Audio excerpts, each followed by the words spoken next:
Vamos abrir as nossas Bíblias em Apocalipse, capítulo 1. Apocalipse, capítulo 1.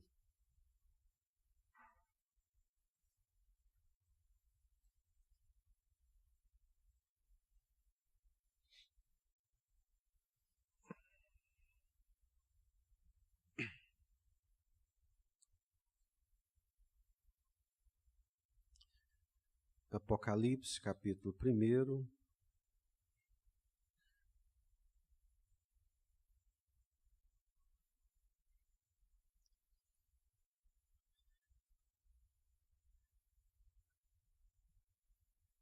O último livro da Bíblia, o Apocalipse, capítulo 1. Revelação de Jesus Cristo que Deus lhe deu para mostrar aos seus servos as coisas que em breve devem acontecer, e que ele, enviando por intermédio do seu anjo, notificou ao seu servo João, o qual atestou a palavra de Deus e o testemunho de Jesus Cristo quanto a tudo que viu. Bem-aventurados aqueles que leem e aqueles que ouvem as palavras da profecia e guardam as coisas nela escritas, pois o tempo está próximo. João, às 7 igrejas que se encontram na Ásia, graça e paz a vós outros da parte daquele que é, que era e que há de vir, da parte dos 7 Espíritos que se acham diante do seu trono, e da parte de Jesus Cristo, a fiel testemunha, o primogênito dos mortos e o soberano dos reis da terra, àquele que nos ama e pelo seu sangue nos libertou dos nossos pecados e nos constituiu reino, sacerdotes para o seu Deus e Pai, a ele a glória e o domínio pelos séculos dos séculos. Amém. Eis que vem com as nuvens e todo olho verá, até quantos o traspassaram, e todas as tribos da terra se lamentarão sobre ele. Certamente. Amém. Eu sou o Alfa e o Ômega, diz o Senhor Deus, aquele que é, que era e que há de vir, o Todo-Poderoso. Eu, João, irmão vosso e companheiro na tribulação, no reino e na perseverança em Jesus, achei-me na ilha chamada Patmos por causa da palavra de Deus e do testemunho de Jesus. Achei-me em espírito no dia do Senhor e ouvi por detrás de mim grande voz como de trombeta, dizendo: O que vês, escreve em livro e manda às 7 igrejas: Éfeso, Esmirna, Pérgamo, Tiatira, Sardes, Filadélfia e Laodiceia. Voltei-me para ver quem falava comigo, e voltado vi 7 candeeiros de ouro, e no meio dos candeeiros um semelhante a filho de homem, com vestes talares e cingido à altura do peito com uma cinta de ouro. A sua cabeça e cabelos eram brancos como a alva lã, como neve, os olhos como chama de fogo. Os pés semelhantes ao bronze polido, como que refinado numa fornalha. A voz como voz de muitas águas. Tinha na mão direita 7 estrelas, e da boca saía-lhe uma afiada espada de 2 gumes. O seu rosto brilhava como o sol na sua força. Quando o vi, caí a seus pés como morto. Porém ele pôs sobre mim a mão direita, dizendo: Não temas, eu sou o primeiro e o último, e aquele que vive. Estive morto, mas eis que estou vivo pelos séculos dos séculos, e tenho as chaves da morte e do inferno. Escreve, pois, as coisas que viste, e as que são, e as que hão de acontecer depois destas. Quanto ao mistério das 7 estrelas que viste na minha mão direita, e aos 7 candeeiros de ouro. As 7 estrelas são os anjos das 7 igrejas, e os 7 candeeiros são as 7 igrejas. Com a sua cabeça.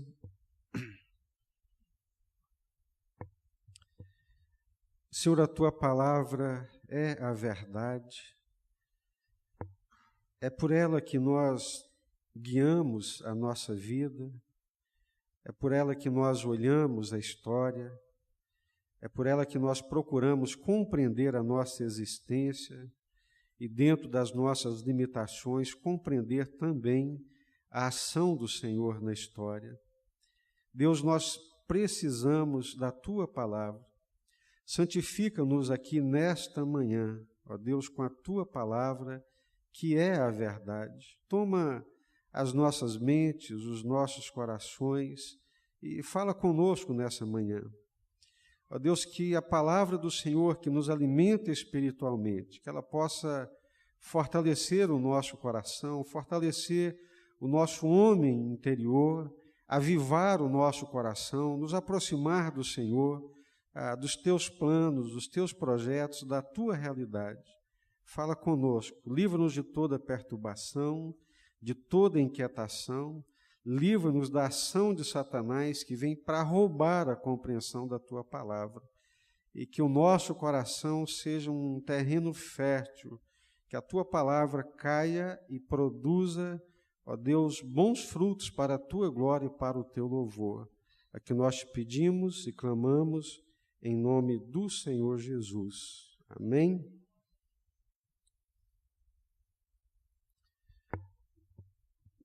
Uma das coisas mais difíceis ainda hoje, existem compêndios e mais compêndios, né?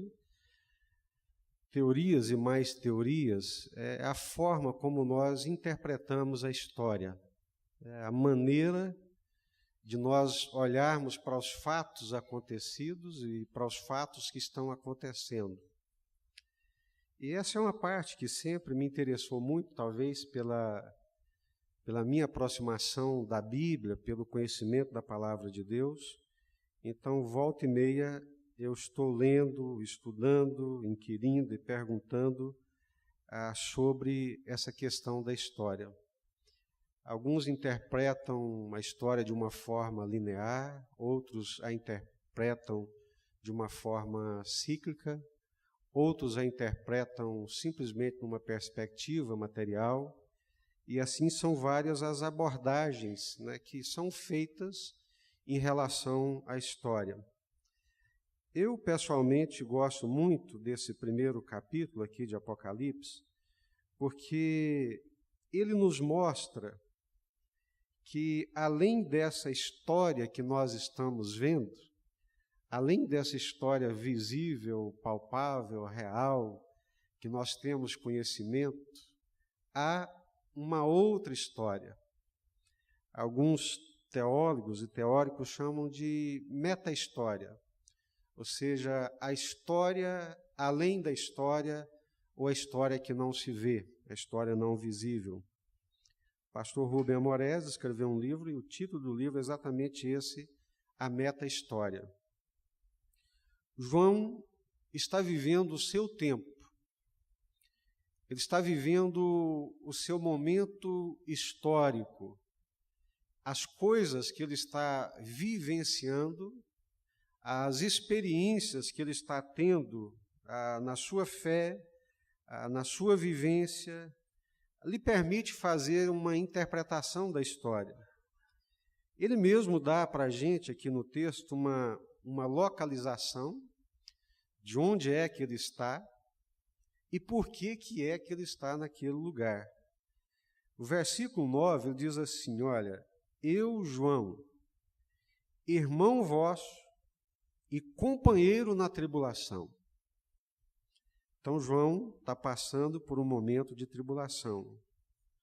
Mas também eu sou companheiro nas tribulações, mas também no reino e na perseverança em Jesus Cristo.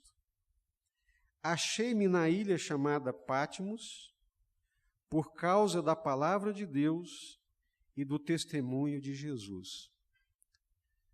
Por que João estava na ilha de Patmos? Por causa da palavra de Deus e do testemunho de Jesus. O que é esse testemunho de Jesus? Quando diz o testemunho de Jesus, Paulo, escrevendo a Timóteo, muitas vezes no Novo Testamento, nós vamos encontrar esse testemunho de Jesus, é o testemunho da ressurreição de Jesus, é o testemunho do senhorio de Jesus, é o testemunho de que Jesus é o Senhor e o Salvador, e que não há outro além do Senhor Jesus. E a história nos mostra que muitos irmãos nossos, inclusive os apóstolos, morreram por causa desse testemunho. Ao asseverarem que Jesus era o Senhor, ao crerem e anunciar de todo o coração que não há nenhum outro Senhor além de Jesus Cristo. Isso incomodava poderes estabelecidos. E à medida que esses poderes estabelecidos eram incomodados, então, na sua força, no seu poder, eles perseguiam, eles matavam, maltratavam e judiavam, e João estava deportado na ilha de Patmos, exatamente por causa da palavra de Deus e do testemunho que ele dava do Senhor Jesus Cristo. Achei-me na ilha de Patmos por causa da palavra de Deus e do testemunho de Jesus Cristo. Ou seja, estava padecendo perseguição e sofrimentos por causa do testemunho do Senhor Jesus Cristo. Década de 80 surgiu um livro, O Discípulo, do Juan Carlos Ortiz, e logo no início daquele livro ele comentava que muitos cristãos, na época dos apóstolos, na época de João, perderam as suas vidas simplesmente porque diziam que Jesus Cristo é o Senhor. Era comum as pessoas se encontrarem e se saudarem dizendo: salve César, César é o Senhor. E muitos irmãos diziam: Jesus é o Senhor. Não é César que é o Senhor é Jesus Cristo. E por causa desse testemunho, e por causa dessa convicção, e por terem Jesus, o Senhor das suas vidas, eram presos, maltratados, agrilhoados, lançados às feras, e em alguns casos até queimados vivos, por causa do testemunho de Jesus Cristo. Então aqui estamos com João, no momento de perseguição, no momento de tribulação, e nesses momentos é impossível a gente não rever alguns conceitos. É impossível não fazer algumas avaliações. É impossível não passar por algumas crises e algumas situações. E é nesse momento em que João está na tribulação, na perseguição, na ilha de Patmos, é que lhe vem uma revelação da parte de Jesus Cristo. Revelação de Jesus Cristo que Deus lhe deu para mostrar a seus servos as coisas que em breve devem acontecer e que ele envia por intermédio do seu anjo, notificando ao seu servo João. Deus é o Senhor da história e nunca perdeu o controle da história. A palavra revelação aqui, ela tem exatamente essa ideia. A palavra revelação é a ideia de descortinar, é a ideia de abrir para que se enxergue além daquilo que está sendo visto. Ou seja, nessa revelação que Deus quer mostrar para João Batista e para nós, Deus está abrindo a cortina, está mostrando para João o que vai acontecer no seu tempo, na sua história, mas para além do seu tempo. Ou seja, João está vivendo um momento de perseguição, está sendo achatado pela força do Império Romano, está sofrendo todas as agruras do testemunho de Jesus Cristo, mas Deus lhe diz: João, eu vou abrir as cortinas e vou te mostrar que a história vai muito além dessa que você está vendo. Então, quando fala revelação de Jesus Cristo, nesse caso, é essa ideia de abrir as cortinas para que se enxergue, para que se veja a real história, que é a história de Deus. Eu fiquei lendo o texto e pensando que, antes de conhecer a Jesus, a nossa perspectiva da história é puramente humana e puramente terrena. Os nossos olhos, eles se limitam a enxergar a história visível, os fatos acontecidos e os fatos que estão acontecendo. E o futuro que a gente consegue projetar é sempre a partir de uma perspectiva humana. Mas a partir do momento que Deus entra na história da nossa vida, que o Espírito Santo habita em nós, abre o nosso entendimento espiritual, os olhos do nosso coração, então essa cortina se abre para nós também. Ou seja, existe uma história que o mundo não vê, mas que ela é real e que ela é verdadeira. Não visível, porém a mais real de todas. Não visível, mas é a que vai se estabelecer. Não visível, mas é a que Deus está construindo. Consegue perceber isso? Essa ideia da meta-história, de que além dessa história que nós estamos vendo, dos acontecimentos aqui na Terra, Deus está construindo uma história e controlando todas as coisas para que elas cheguem no tempo certo, no tempo de Deus, na hora de Deus e da forma como Deus quer e da forma como Deus vai estabelecê-lo. Aqui no versículo 19,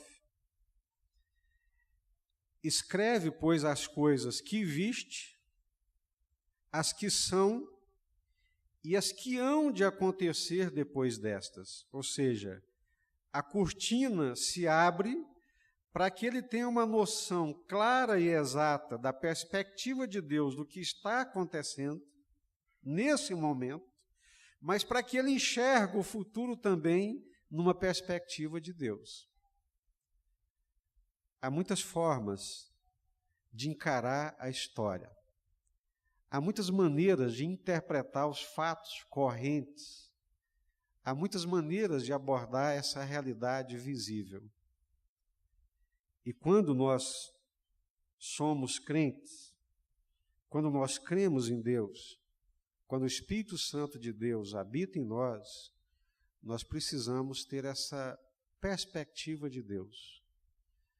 Precisamos procurar entender e fazer uma leitura da história a partir dos olhos de Deus, da forma como Deus a vê, da forma como Deus a enxerga.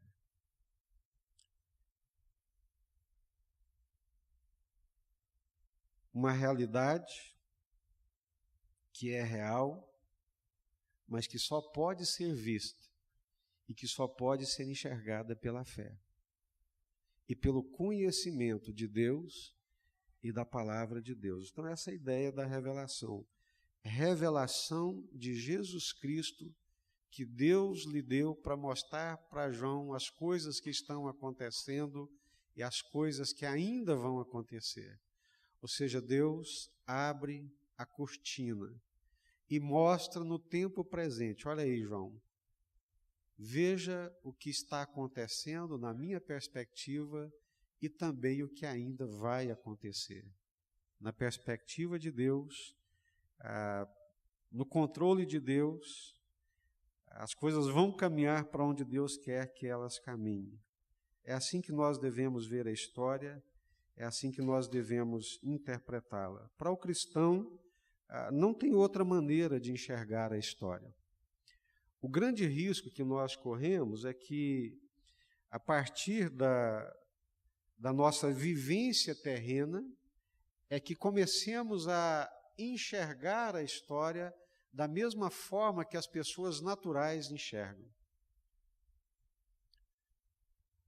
O grande desafio é nós conseguirmos enxergar a história na perspectiva de Deus e não simplesmente na perspectiva humana.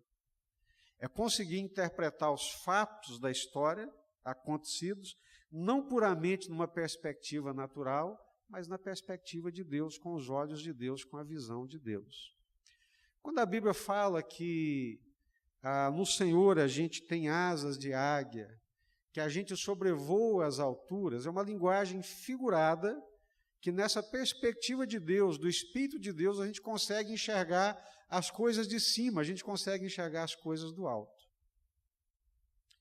Então, enxergar a história da perspectiva de Deus é enxergá-las da perspectiva do alto. É enxergá-las a partir da mente de Deus, a partir dos olhos de Deus, com a visão de Deus. É isso. João está vivendo uma realidade presente. Tudo que ele está vivendo é real. Ele está preso, ele está deportado, ele está alijado do convívio dos irmãos da igreja de Éfeso e enviado para a ilha de Patmos, onde, segundo os historiadores, vai sofrer o martírio.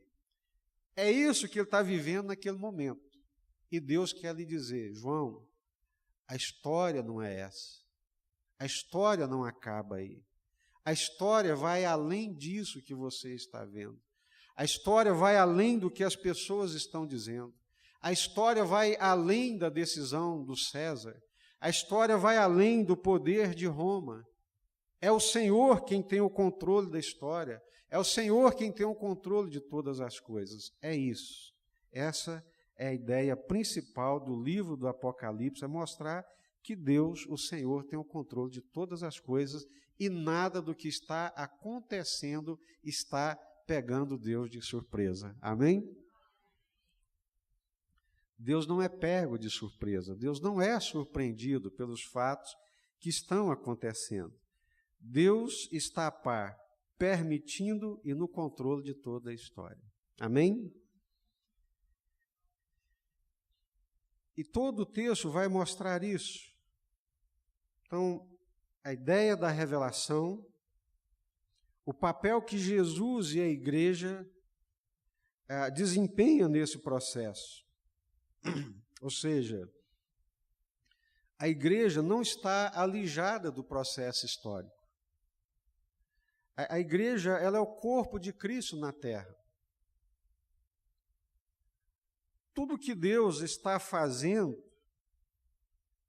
tudo que Deus tem planejado, tudo que Deus tem projetado para um futuro próximo e para um futuro mais distante, passa pela igreja, passa por nós, passa pelas nossas vidas. A igreja é parte central da história, do processo histórico que Deus está desenvolvendo. E essa revelação de Deus da história, ela passa por essa revelação, não só para João, mas para a igreja. A igreja de Deus, que é o povo de Deus sobre a face da terra.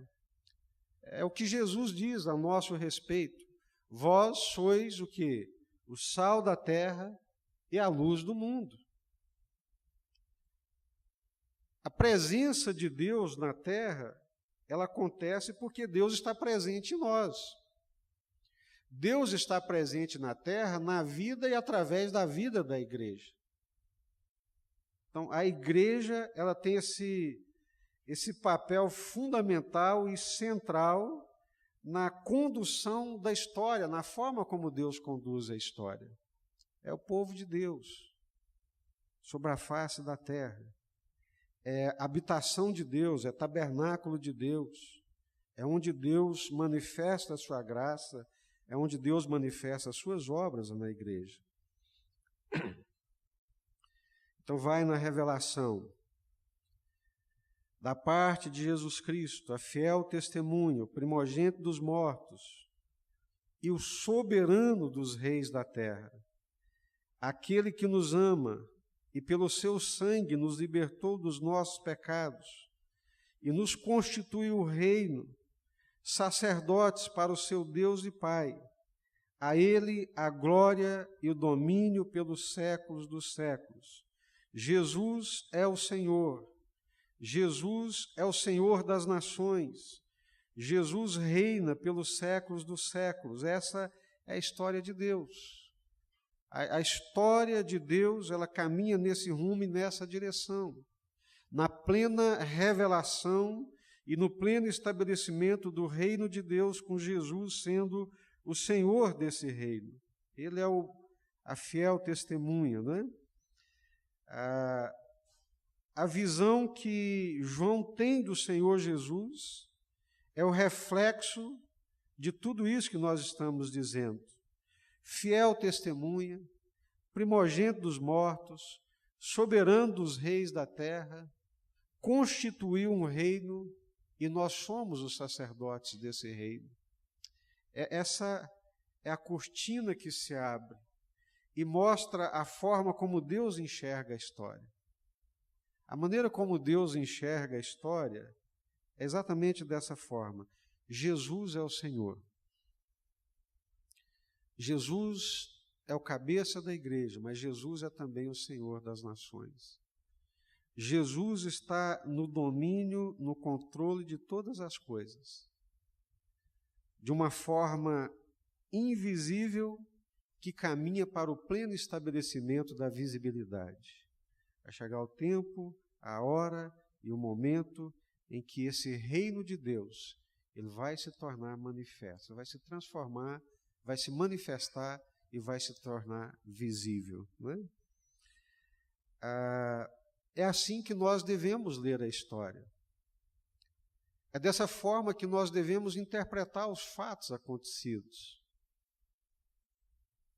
Às vezes nós olhamos para os acontecimentos, nos assustamos e ficamos amedrontados. Achamos que o Estado islâmico tem o domínio de todas as coisas. Achamos que eles ditam as regras, e não. Achamos que o mundo ocidental, com seu poderio militar, é que determina os acontecimentos. E começamos a fazer uma leitura da história numa perspectiva puramente humana e natural e perdemos a perspectiva sobrenatural e a perspectiva espiritual. A intenção do texto, a intenção do Apocalipse é deixar claro que Deus é o Senhor da história. Deus está no controle de todas as coisas e que nada do que está acontecendo acontece fora do domínio e da permissão de Deus. Todas as coisas estão debaixo do controle de Deus. João é preso, é deportado por causa da palavra de Deus e do testemunho de Jesus. Essa é a razão pela qual ele está sofrendo. Essa é a razão pela qual ele está passando por tribulação. João não está sofrendo porque ele é um malfeitor. João não está sofrendo porque ele é um ladrão. Ele não está sofrendo porque ele é uma ameaça para as pessoas.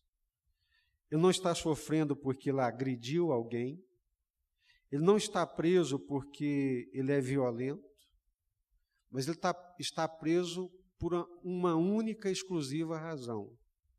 Ele fala de Jesus. Ele testemunha de Jesus. Ele explicita a sua fé. E no caso dele, como apóstolo que é, ele representa, por causa da sua liderança, por causa da sua vivência com Jesus, ele representa e é também, vamos dizer assim, a encarnação da verdade de Deus, da igreja de Deus, do plano de Deus, do projeto de Deus. A vida dele reflete isso.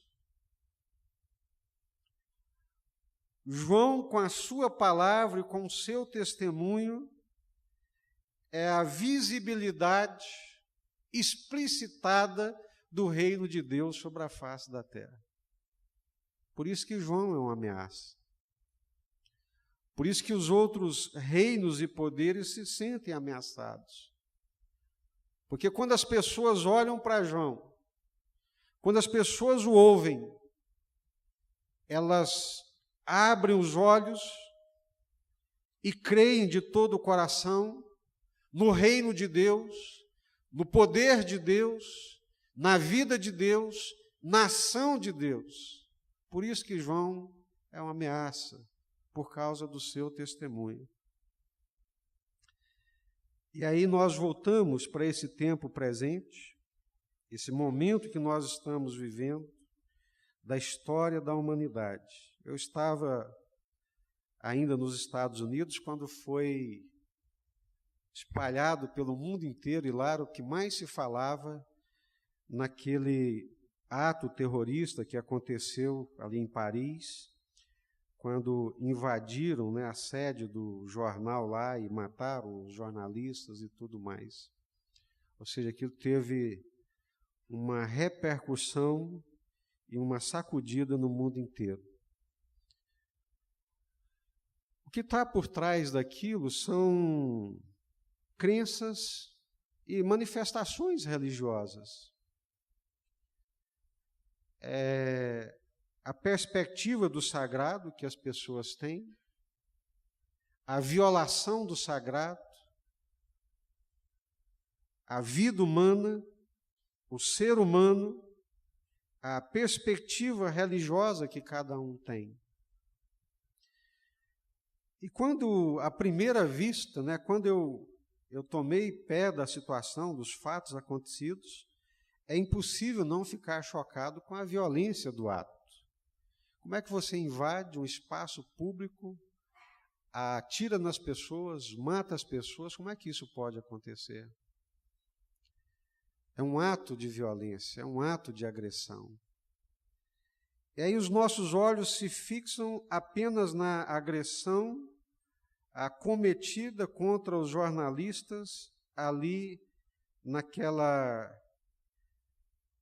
redação. Mas, com o passar do tempo, nós começamos a ver também o quanto aqueles jornalistas eram agressivos em relação à manifestação do sagrado daquelas pessoas.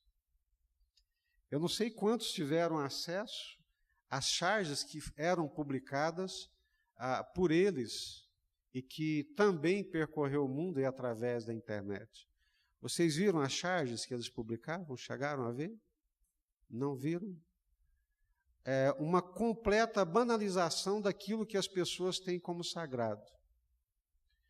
Só para os irmãos terem uma ideia, numa daquelas charges, eles representam a Trindade, num bacanal. Eles fazem uma representação da Trindade, onde Pai, Filho e Espírito Santo estão se relacionando sexualmente e homossexualmente. Ou seja, é uma banalização, é um vilipêndio do sagrado, daquilo que as pessoas têm como mais sacro, daquilo que as pessoas têm mais respeito. E noutras, eles representam Maomé como homossexual, pelado com a bunda para cima, e por aí afora. Uma série de outras coisas. Aí vem, justifica a violência? Justifica a agressão de matar as pessoas? Não. Mas nós não falamos da violência que é praticada em relação ao sagrado e à crença das pessoas. E eu fiquei pensando nisso, e tenho que pensar sobre isso, me diz respeito. Eu estou nesse mundo. Eles estão falando do sagrado, estão falando da vida religiosa, estão falando da manifestação de crença e de valores espirituais. Passa por isso. E eu tenho que olhar, eu tenho que entender o que está acontecendo. E nas minhas limitações, eu comecei então a pensar sobre isso. Primeira coisa, irmãos, nós vivemos num mundo onde fé, crença, religião foi completamente empurrado para o mundo privado. Não pode ser trazido a público. Nós caminhamos hoje, já é um fato real, onde expressão pública de fé, além de ser extremamente criticado, além de ser cerceado, eu tenho a impressão que daqui a pouco vai ser perseguido. Em muitos países ali da Europa, já não é mais permitido a pessoa expressar publicamente a sua fé com o risco de ir para a cadeia. Não sei quantos se lembram do George falando aqui da Escócia, que é constitucional. Você não pode pregar a sua fé para outra pessoa, porque é uma invasão da privacidade da pessoa, com o risco de você ser preso e você ir para a cadeia. O que está acontecendo? João foi preso por causa do testemunho, por causa da palavra de Deus e do testemunho de Jesus Cristo. João está na ilha de Patmos, desterrado, e vai sofrer o martírio por causa do testemunho do Senhor Jesus Cristo.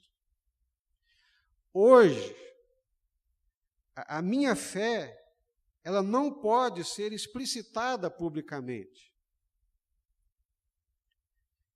A sua fé, a sua crença, é uma questão de fórum íntimo, é privado, é particular, é seu, problema seu, guarda com você. Ok, tudo bem, é isso? É. Mas por que expressão sexual, que é mais íntimo e pessoal do que uma expressão de fé, é colocada a público, como se não tivesse problema nenhum? Dá para perceber a inversão dos valores? Manifestações de sexualidade, que alguns anos atrás eram tratadas como as coisas mais íntimas, mais privadas, e que todo mundo tinha vergonha, ou então a lei punia quem colocava isso a público. Inverteu. Hoje é punido pela lei quem explicita a sua fé e coloca a sua fé a público. Ninguém é punido pela lei se manifestar publicamente as suas preferências sexuais ou se expor sexualmente, publicamente, na rua, na mídia e por todos os meios de comunicação. Mas se você fizer isso com a sua fé, tenha certeza absoluta que você vai ser punido.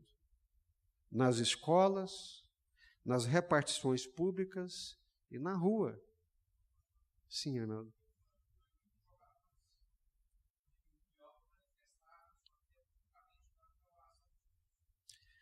É fato, o Arnaldo está trazendo aqui a nossa memória, a FIFA proibiu os jogadores de futebol, alguns mostravam aqui, I belong to Jesus, ou seja, eu pertenço a Jesus.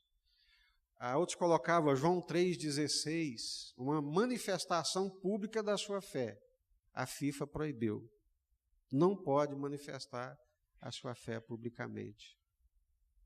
Em algumas escolas da França e dos Estados Unidos, da Europa de um modo geral, não pode mais ter nenhuma manifestação religiosa. Você não pode ensinar a Bíblia, você não pode fazer uma oração na escola. Se eu sou professor numa instituição, pública ou privada, se lá eu falar da minha fé, de Jesus, ou eles vão me demitir, ou eu vou ser denunciado. Agora, se eu falar das minhas preferências sexuais, que é uma coisa tão íntima que eu deveria guardar para mim, eles vão me aplaudir, vão bater palma, falar, que cara legal, que cara da cabeça aberta, né? Que cara joia. Mas se eu falar da minha preferência religiosa, da minha fé, da minha crença, eu vou tomar na cabeça, eu vou ser punido. É o mundo que nós estamos vivendo. É a leitura que nós precisamos fazer desse mundo. A Europa, de um modo geral, numa secularização quase completa e absoluta, não é porque Deus não deixa, mas as constituições, elas não admitem mais que conste nas constituições Deus, o nome de Deus, a pessoa de Deus, é proibido. A última agora que vocês viram foi o recém-eleito primeiro-ministro da Grécia, que se recusou a fazer o seu juramento colocando a mão sobre a Bíblia, publicamente. Agora, o que me dá o nó na cabeça, né, e que eu quero que a gente pense sobre isso, porque isso está nos comendo pela beirada, pouco a pouco, e nós não estamos nos apercebendo, é que a manifestação da fé e das nossas crenças, elas foram empurradas para o mundo privado. Você não pode publicamente expor a sua fé. Eu estava ouvindo alguém que infelizmente não me lembro, muito entusiasmado, passando pela Alemanha, e sentado na praça, viu um senhor já de idade, e começou ali a conversar com ele, e naquela conversa começou a falar de Jesus. E entusiasmado, falando de Jesus, e vai, né? Daqui a pouco o senhor para e fala assim: olha, meu amigo, vamos parar por aqui. Eu não vou chamar a polícia porque eu vejo que você é estrangeiro. Porque você está invadindo a minha privacidade e você está querendo me impor as suas crenças e os seus valores. Isso aqui não é permitido. Ou seja, você é crente, você tem a sua fé, você crê em Jesus, guarda isso para você. Isso é privado. Isso é restringido ao mundo privado. Isso é privado, isso é particular. No seu mundo privado e particular, creia no que você quiser e faça o que você bem entender. Mas não ponha isso para fora, não. Porque se você pôr, o pau canta na sua cabeça. É isso aqui. Eu, João, irmão vosso, companheiro na tribulação, no reino e na perseverança em Jesus, achei-me na ilha chamada Patmos. Por quê? Por que ele estava em Patmos?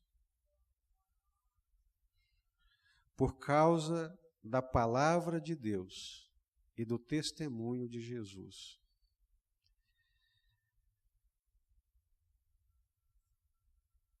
Eu navego nessas águas com muito cuidado e com muito temor. Mas Paulo está dizendo em 2 Tessalonicenses, capítulo 3,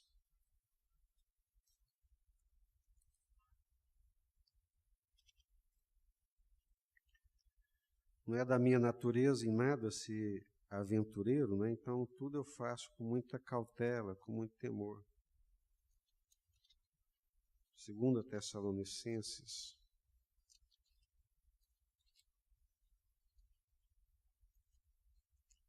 é o 2, capítulo 2, 2 Tessalonicenses.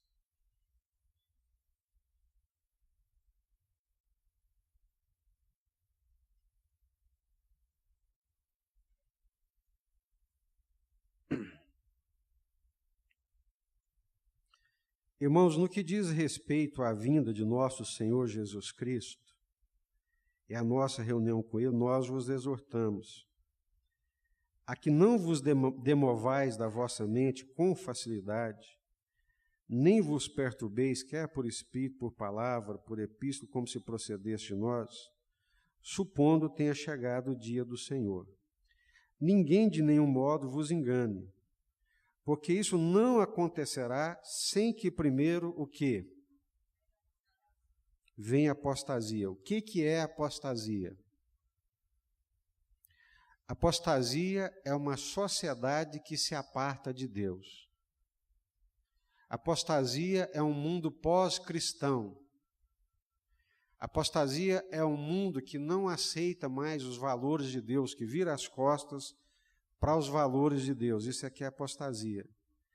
Isso não acontecerá sem que primeiro venha a apostasia. Então, a apostasia vai vir. É um fato? Está escrito. Vai acontecer? Vai, infelizmente. No mundo, aqui, né? Também, porque a igreja ela é um reflexo da sociedade, né? Agora veja bem, isso não é individual. Isso é a sociedade, é o mundo. O nível de rebelião e de distanciamento das coisas de Deus vai chegar num patamar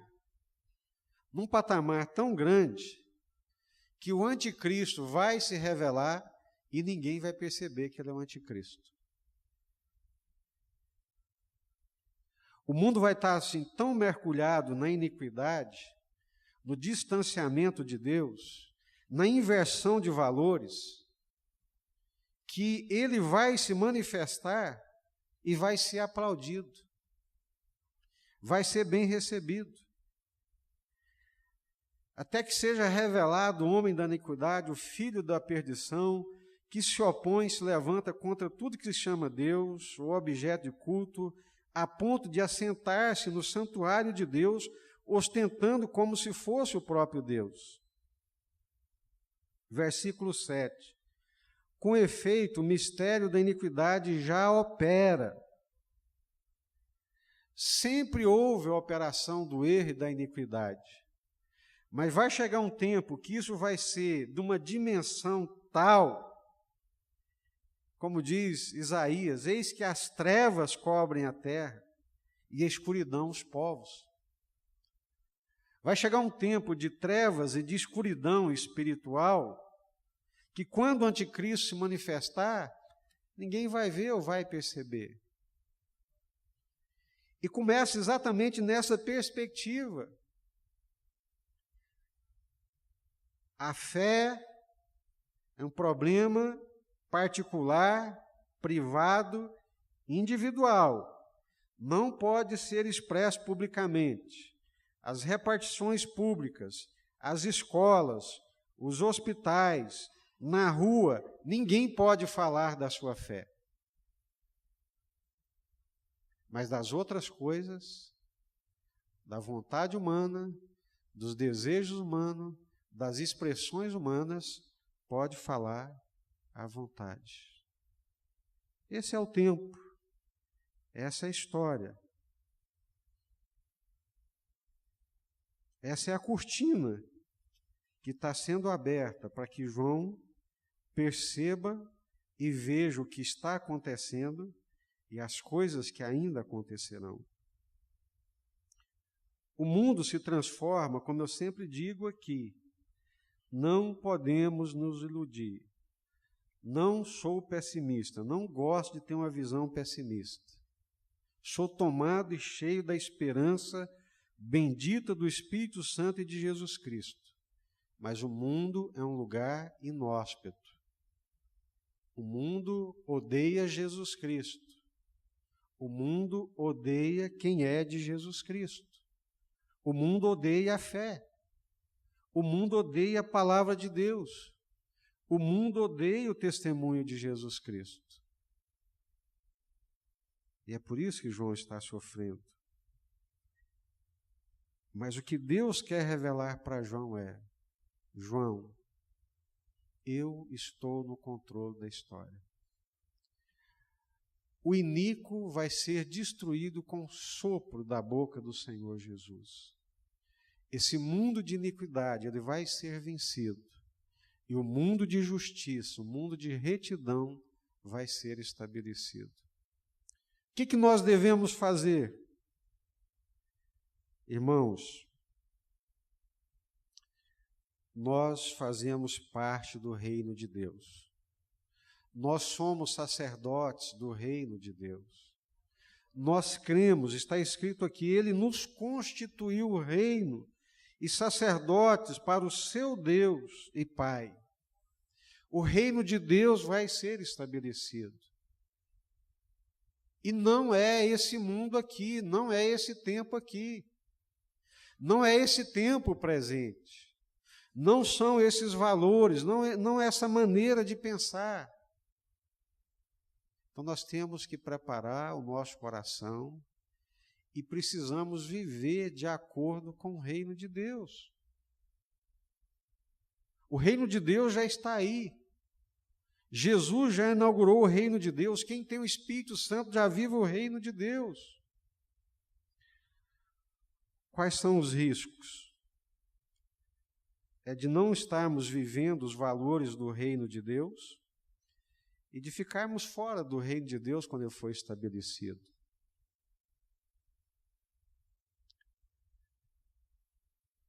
O reino de Deus não é comida e nem bebida.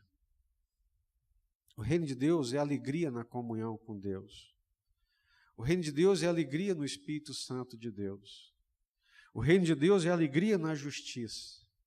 O reino de Deus é alegria e desfrutar da paz de Deus. Esse é o reino de Deus. Vamos orar? Sim, né?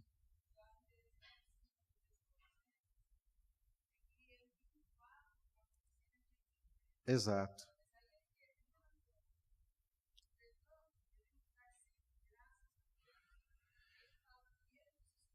Uhum.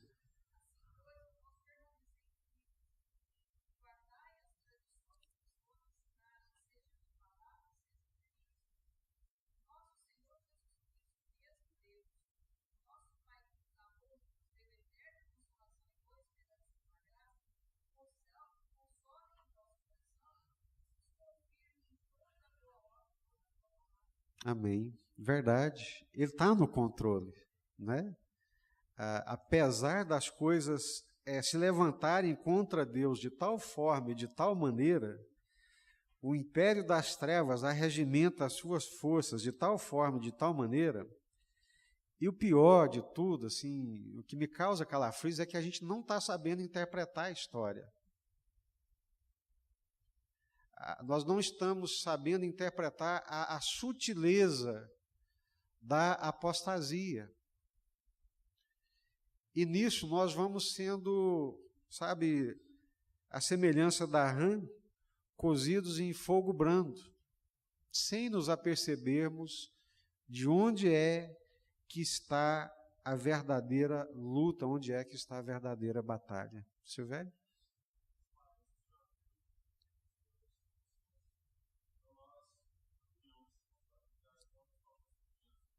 Historicamente, né, segundo bons teólogos tementes a Deus, nós vivemos um mundo pós-cristão. Então nós entramos no mundo da apostasia.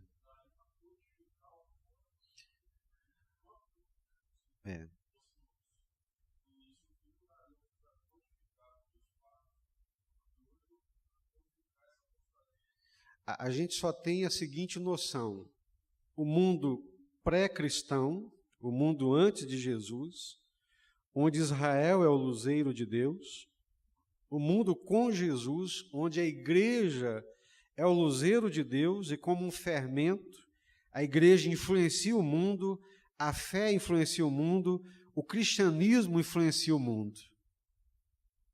E hoje nós temos um mundo pós-cristão.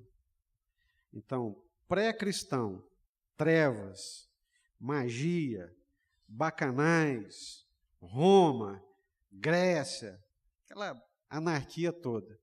Aí vem a fé cristã. Os valores do cristianismo, do reino de Deus, através da igreja, causam impacto no mundo. O mundo é influenciado pelos valores da fé cristã. É um fato. E o outro fato é que hoje nós vivemos um mundo pós-cristão, onde os valores da fé estão sendo sufocados, travestidos e até mesmo mudados. Só para vocês terem uma ideia, né, se tiverem curiosidade, há uns 20, 30 anos atrás, a maioria dos seminários, principalmente os americanos, que têm mais de 2.000 seminários cristãos evangélicos, eles traziam a sua confissão de fé, que era quase que o credo apostólico. cremos no nascimento virginal de Jesus Cristo, cremos na morte, na ressurreição de Jesus Cristo. Hoje, se você abrir lá, a maioria deles apagaram essas expressões das suas confissões de fé. O que é isso? Apostasia. Um mundo pós-cristão. Um mundo pós-cristão. Um mundo onde nós não podemos expressar publicamente as nossas crenças, os nossos valores, mas o mundo pode. Coisas íntimas, pessoais, que deveriam ficar guardadas, ou a pessoa deveria vivê-las ela mesma. Hoje isso é colocado a público e os valores da fé são sufocados. Né? Não é o tema da questão, não é a tese do que eu estou tratando aqui, mas alguns anos, poucos anos, 30, 40 anos, na Inglaterra, algumas expressões e manifestações de sexualidade, se viessem a público, a pessoa era punida pela lei. Ela podia até viver aquilo, mas vivia ali, né, ela mesma. Hoje não. Hoje é a fé. A publicidade da fé. O tornar público os nossos valores, os nossos pensamentos, são vilipendiados. Eu fiquei chocado, tanto com a violência dos chamados terroristas, né, que invadem aquela redação e atira para tudo quanto é lado, mas fiquei tão chocado quanto quando eu vi as charges do Charles Hebdo. A avacalhação do sagrado, a avacalhação e a banalização daquilo que as pessoas consideram como coisas sacras. E eles atiram pesado para todo lado. É no Maomé, é em Maria, é no Papa, é na Bíblia, em tudo que se imaginar, que expressa fé e crença, eles avacalham e vilipendiam. Ninguém fala dessa violência. Ninguém fala dessa agressão. Porque é uma agressão contra crenças. É uma agressão contra a fé.